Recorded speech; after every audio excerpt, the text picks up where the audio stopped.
In this installment, we're going to be going over the NBA slate on Draftkings and Fanduel for Tuesday. Let's get into it.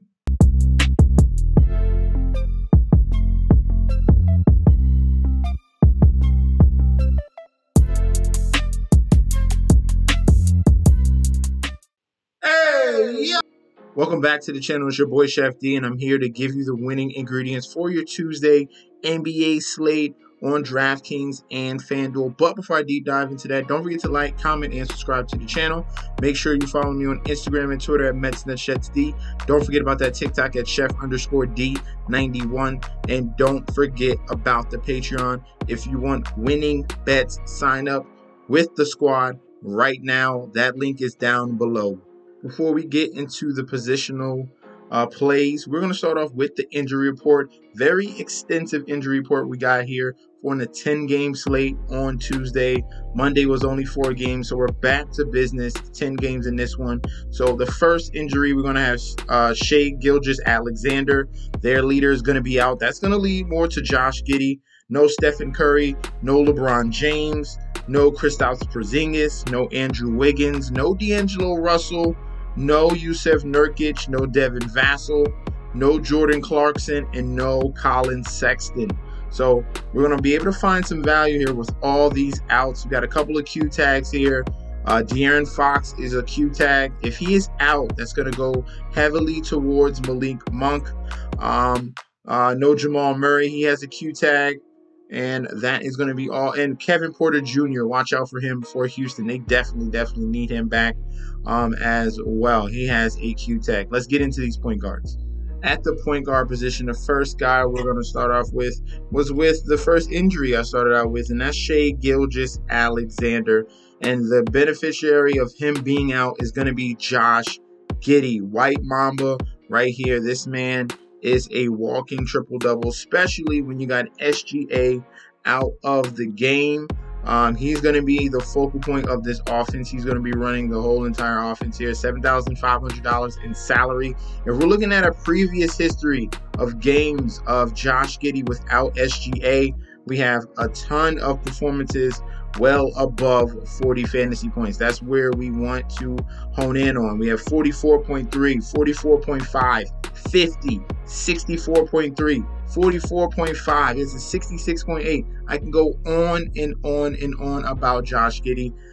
This man is going to be one of our feature plays for Tuesday at 7,500.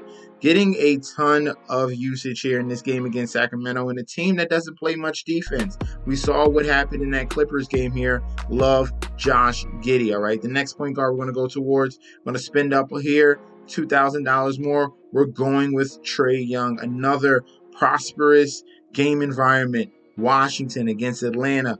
Perfect back and forth type of game. He has yet to face Washington as well, and he tends to destroy them because they do not play any defense. It's going to be a ton of threes in this game environment, and I have no problem paying up at $9,500 in salary for Trae Young. Already in the past 4 out of the last 5 games, Trae Young has gone over 50 fantasy points. We definitely want that from him if we're playing top dollar. Let's move on to the shooting guards.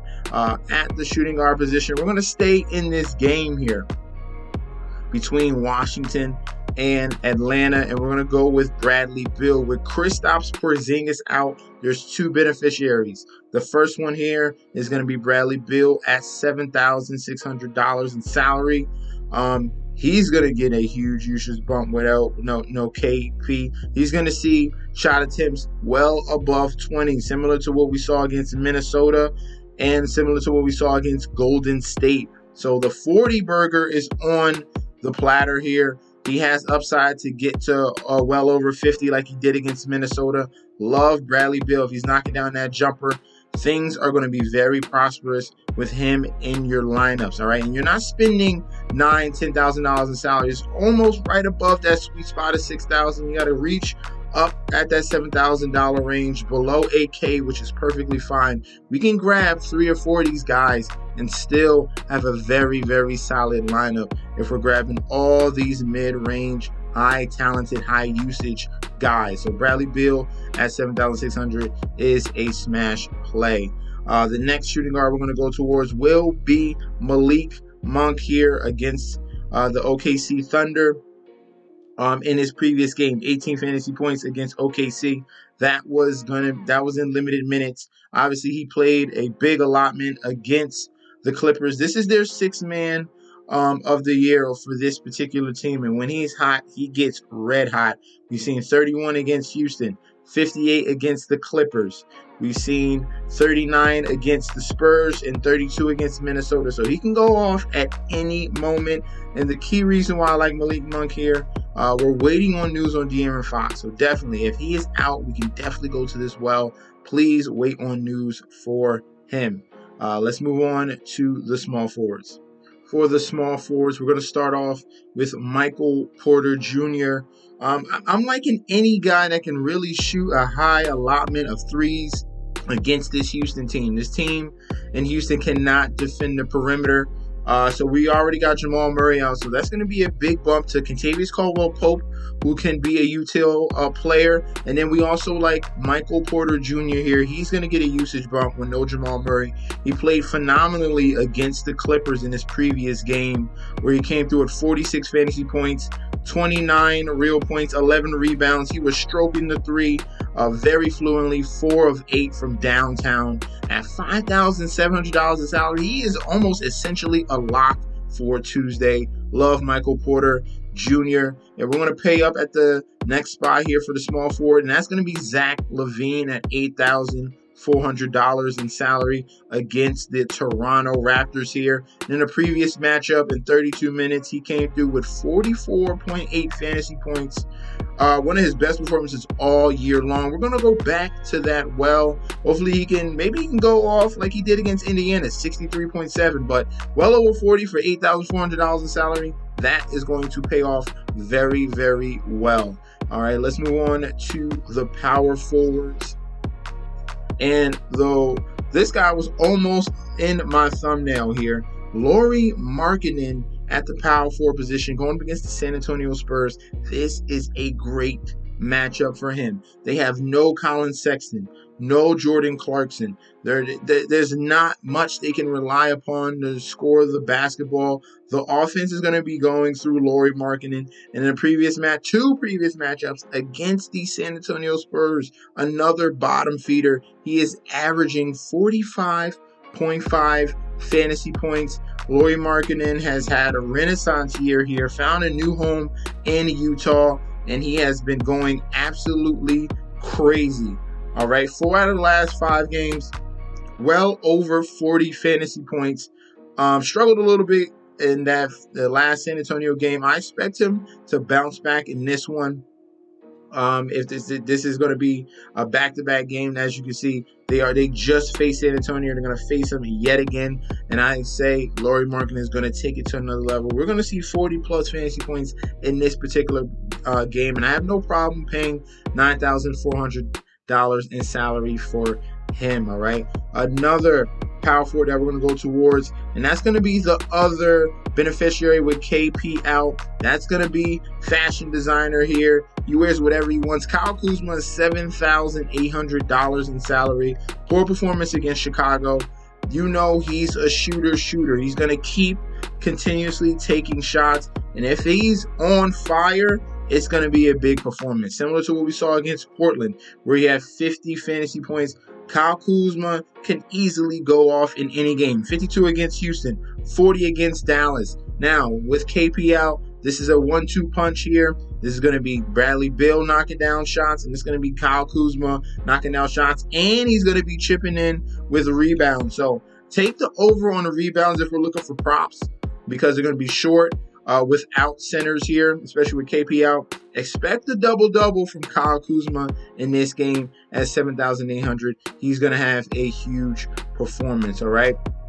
Before we get to the FanDuel, let's finish off with the centers that I love for the Tuesday slate.